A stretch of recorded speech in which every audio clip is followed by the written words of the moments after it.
Hola, como saben, en la clase pasada trabajamos la teoría de la evolución propuesta por Darwin y por Wallace.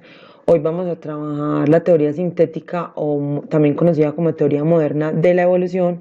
Vamos a tratar de comprender un poco acerca del mecanismo que explica cómo se dan los procesos evolutivos en el planeta y que es gracias pues a un avance que se ha hecho en el estudio de la genética, específicamente en la genética de poblaciones.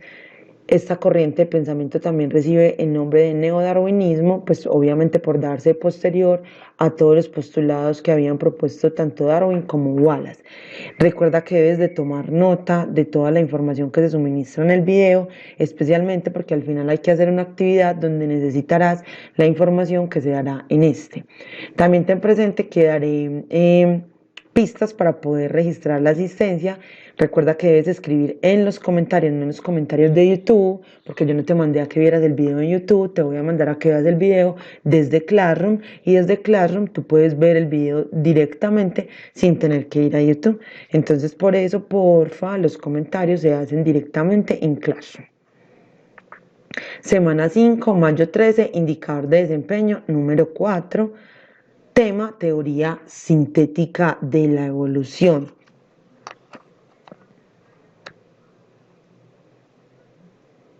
La teoría sintética entonces de la evolución va a plantear no solo los mecanismos por los que ocurre la evolución, sino las pruebas y las consecuencias que va a traer el proceso evolutivo. A su vez va a tratar de dar una descripción de lo que estaríamos entendiendo por macroevolución y microevolución. En la próxima semana tendremos un encuentro por Zoom. Es importante que vayan pensando en organizar grupos de 4 personas para realizar unas exposiciones sobre las pruebas y las consecuencias de la evolución.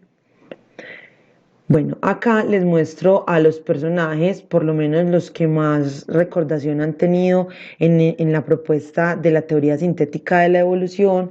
Acá hay genetistas, hay gente que estudia ecología, genética de poblaciones, para poder tratar de dar una descripción muy ardua de cómo se dan los procesos evolutivos en las especies, por mencionar algunos porque existen muchísimos más. De la teoría sintética de la evolución va a centrar su estudio en las poblaciones y no en los individuos, porque los individuos aislados podrían presentar modificaciones o cambios y no necesariamente implicar un proceso evolutivo. Por eso se centran entonces en estudiar el comportamiento de toda la población, entendiendo entonces como población a todos los organismos de la misma especie que pueden relacionarse entre sí, que podrían entonces reproducirse entre sí, dejar descendencia fértil, además de eso están compartiendo el mismo lugar geográfico. Por eso es tan importante que coexistan en el mismo hábitat y ese entrecruzamiento es lo que va a permitir evidenciar ese proceso evolutivo y ver los cambios que se van a ir produciendo a través del tiempo. En las poblaciones los genes van a fluir libremente, pasan en los procesos de reproducción sexual de unos individuos a otros. Todos esos genes que están en los individuos de la población se conocen como patrimonio génico. También reciben el nombre de pool génico o acervo génico, para que lo tengamos claro desde el principio. Es decir, que vamos a hablar del pool génico o el acervo génico como el conjunto de genotipos y fenotipos que van a constituir a esa población específica que se estaría estudiando. Siendo el genotipo, entonces los genes que constituyen a esa población y siendo el fenotipo las características observables o detectables de los organismos de esa población.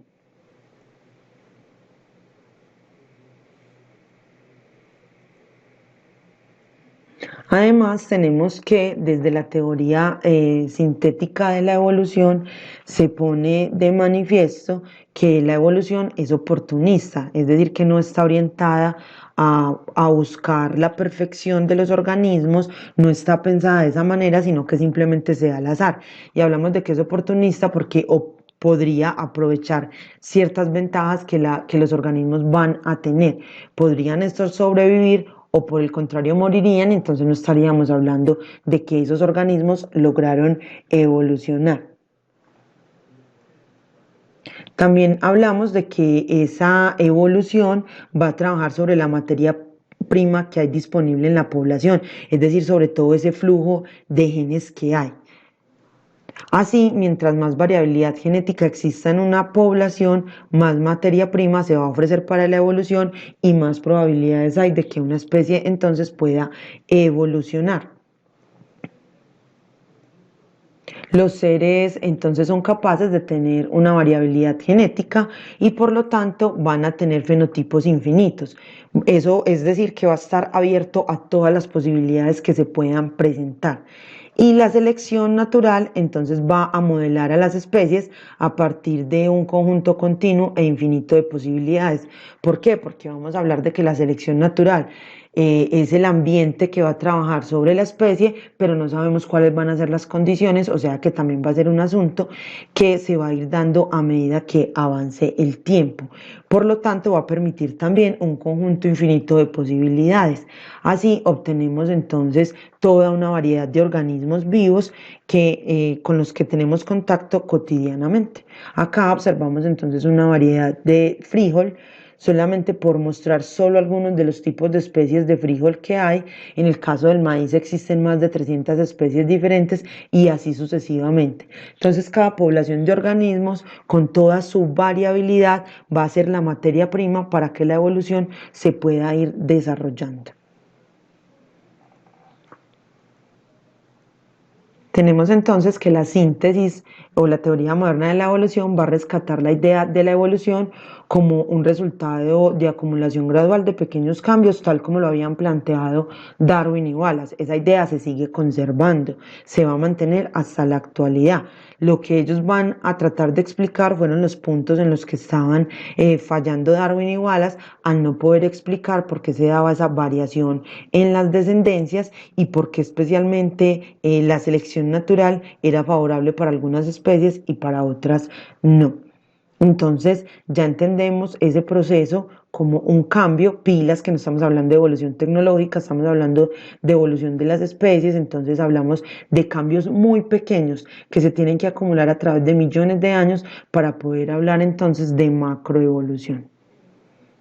Los mecanismos por los cuales se va a describir la evolución van a ser dos. Esos mecanismos van a ser la variabilidad genética y la selección natural. Mire que vuelve a rescatarse y a volverse a poner en un pilar fundamental o en un papel central como la fuerza que modela la evolución a la selección natural.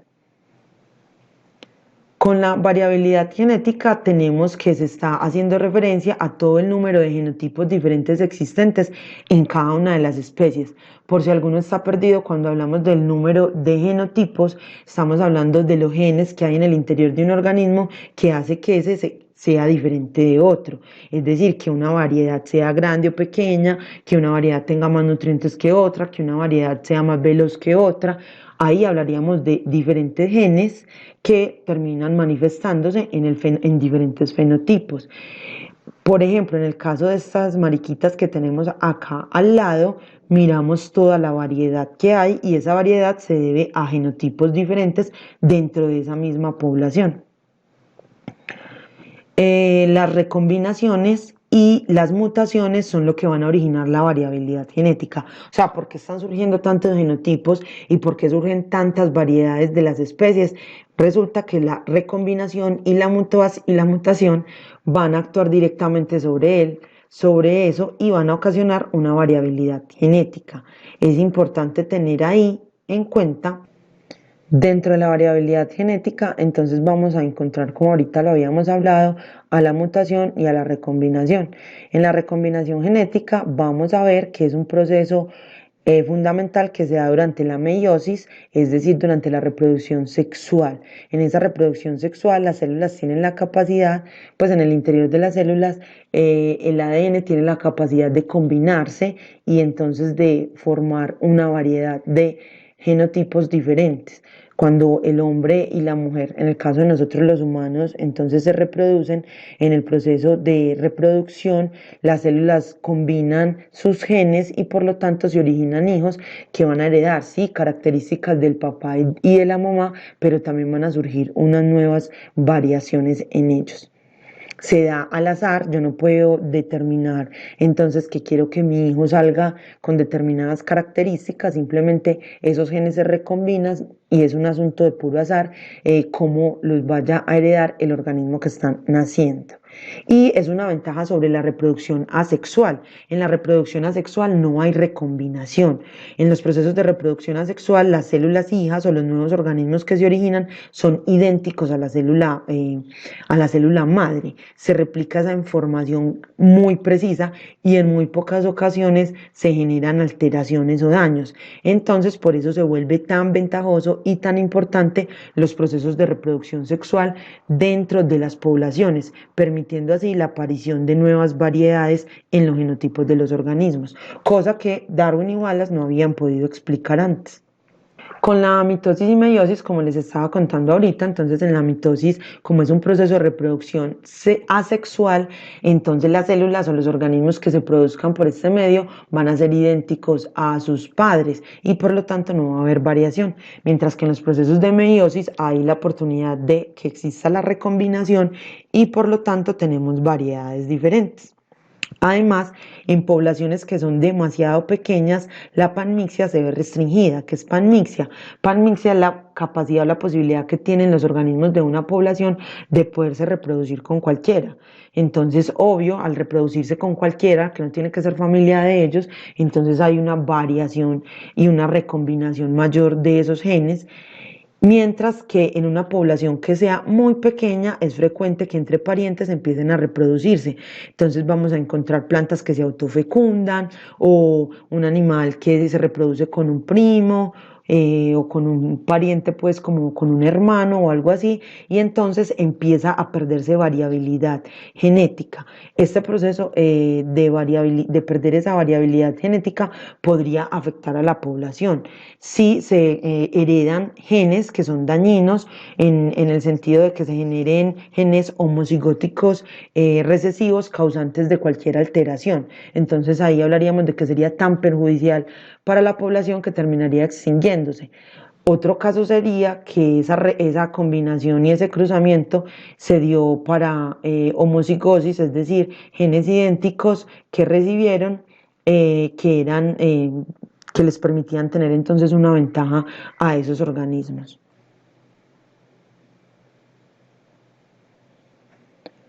En las plantas que hay una forma donde ellas se autofecundan o en otras especies que tengan incesto, entonces veremos que se va perdiendo esa capacidad de variabilidad y de recombinación y por lo tanto se va perdiendo un poco el proceso evolutivo de las especies.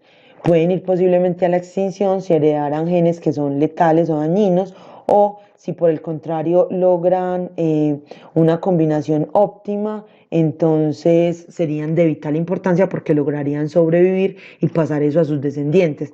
Pero es mayor la probabilidad de heredar características que son letales o dañinas cuando se empiezan a combinar organismos que son parientes.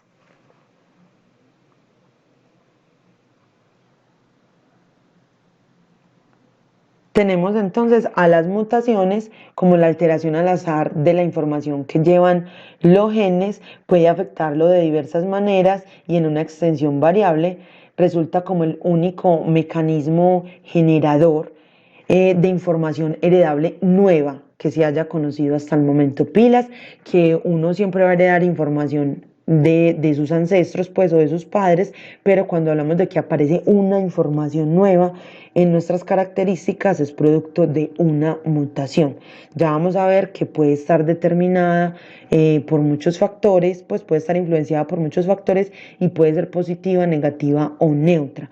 Tenemos entonces a la molécula del ADN y cualquier alteración o cambio que haya en esa molécula que no sea corregido a tiempo por la célula, entonces terminará convirtiéndose en una mutación. Es importante tener en cuenta que las mutaciones no siempre hacen que las personas sean monstruos o fenómenos, sino que pueden representar ventajas, como en este caso que estamos hablando de evolución, esas mutaciones finalmente van a representar ventajas para las especies y les van a posibilitar la evolución. Miramos acá en estos cromosomas cómo pueden ocurrir mutaciones de muchos tipos. Podría ocurrir que se duplique una información, podría ocurrir que se elimine una información, es decir, que en el cromosoma siguiente que se heredó pues al hijo ya no aparece esa información.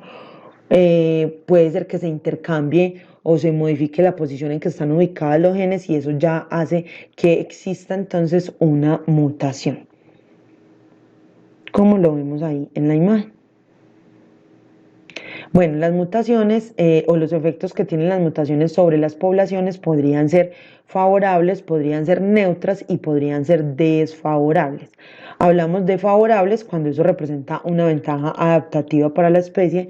En el caso de nosotros que nos hicimos a través del tiempo tolerantes a la lactosa y afortunadamente por eso la mayoría de personas podemos consumir leche. Mire que todavía existen personas que tienen que recurrir a la leche deslactosada porque no lo toleran. En nuestros inicios evolutivos, no teníamos la capacidad de procesar la lactosa en nuestro organismo y por lo tanto no éramos tolerantes a ella. Ahora con todo este proceso evolutivo, sí. Hablamos de mutaciones neutras cuando no tienen ningún efecto ni favorable ni desfavorable para un organismo. Las personas que nacen con los ojos de dos en algo conocido como heterocromía, es una afección en la parte del iris que está coloreada, pero no tiene que ser necesariamente un daño para la persona. Y desfavorable, hablaríamos entonces de aquellas que le presentan daño para mantenerse con vida, no necesariamente, puede que se conserve con vida, pero va a tener efectos sobre los procesos reproductivos. Tenemos entonces muchas personas que han tenido mutaciones, por ejemplo la mutación de este señor, que es una mutación sobre la piel, donde desarrolla unas verrugas que tienen forma y se sienten al tacto como si fueran los tallos de un árbol, como el tallo como si fueran madera, de lo duro que se convierten, y los operan y vuelven a salirles nuevamente, lo que va a deteriorar la calidad de vida y si se reproduce posiblemente podría transmitir esa misma situación a sus descendientes. Ahora, pensándolo en el reino animal, no como nosotros como humanos, sino en los otros animales, ustedes saben que siempre los organismos en los procesos de reproducción buscan a la especie mejor, más grande, más fuerte, porque eso garantizaría que su generación siguiente fuera exitosa. Por lo tanto, cualquier mutación que presente una característica como medio dañina para el organismo, entonces esa especie va a empezar a disminuir la cantidad o la tasa pues, de reproducción que tiene. Tenemos a la selección natural como el segundo mecanismo, entonces pilas. Ya vimos que los dos mecanismos son la recombinación y la mutación, que es lo que forma el primer mecanismo, que sería la variabilidad genética. Y tenemos a la selección natural como el segundo mecanismo que participa en la evolución de los organismos. En la selección natural, que ya lo habíamos trabajado arduamente la clase pasada, cuando vimos a Darwin y Wallace, teníamos que era el proceso por el cual las mejores combinaciones genéticas se van a mantener en un entorno específico, van a lograr sobrevivir y se van a poder reproducir. Entonces, según este punto de vista de la selección natural, tendríamos que los organismos mayores y más poderosos de una población podrían ser aptos en cuanto al comportamiento, pero podrían ser estériles, entonces no servirían para la evolución. O podríamos tener, por el contrario, organismos que se denominan ineptos en comportamiento, débiles, enfermizos, pero que tengan una reproducción numerosa y no tendría entonces tampoco relevancia para el proceso evolutivo. Por eso es tan importante que ya no se estudie a un organismo aislado, sino que se estudien a todos los organismos juntos. Y ahí viene entonces otro asunto, porque siempre que hablábamos de selección natural, hablábamos de que ese organismo que era el más ventajoso o el más apto era el que debería reproducirse. Pero si es estéril, pues no lo podría hacer. Y si está el debilucho y enfermizo por ahí y no hay ningún otro para reproducirse, pues las especies van a buscar reproducirse con el menos peor. Entonces miremos que esa selección natural siempre va a actuar de acuerdo al entorno donde esté. No se les puede olvidar esto que voy a decir. Pilas, pilas con los que creen que las especies cambian cuando el ambiente cambia y que por eso se adaptan. Eso no ocurre. La especie ya nace por esa recombinación genética, por esas mutaciones, por toda esa variabilidad, por ese pool génico, ese acervo génico que tienen las especies. Ya nacen con unas características dadas, con unos genes específicos.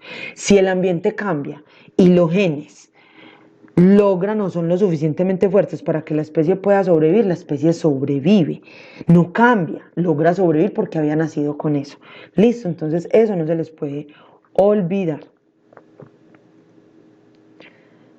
¿Cómo ocurre la selección natural? Para volver a dar un ejemplo de los que ya habíamos trabajado la clase pasada, los halcones entonces se devoran a ratones, existen ratones claros y oscuros, los ratones claros son visibles para los halcones y los halcones se van a alimentar de los que van a ver más fácilmente. Los ratones claros van desapareciendo y los ratones oscuros van a sobrevivir y pueden seguirse reproduciendo. En el caso específico, recuerden que tendríamos que estudiar el entorno, el tipo de especie para poder hablar de cómo está actuando, para poder hablar de cómo está actuando la selección natural sobre ellos. Para esta clase, entonces, lo primero es que vas a revisar en tu módulo. Ay, perdón que estoy muy mal hablada en este video, pero no lo voy a volver a repetir, perdón. Revisa en tu módulo la actividad número 3. Lo segundo que debes de realizar es que debes solucionarlo, si quieres lo solucionas ahí mismo y subir la foto a Classroom. Ya deben de saber, puesto que si hicieron la actividad de química, en la actividad de química yo les mostré y les dejé un video de cómo subir los archivos a Classroom. Lo tercero es que puedes completarlo también en el PDF. Para los que no sepan, los documentos en PDF tienen una forma de editarse, es un poco complicada, se las voy a mostrar por si alguno lo desea hacer así, porque en Classroom les dejaré también el mapa en PDF por si desean entonces hacerlo directamente ahí. Lo deben de guardar después de hacer las modificaciones y subirlo a Classroom. Es muy importante que sigan todas estas indicaciones. Chao y gracias.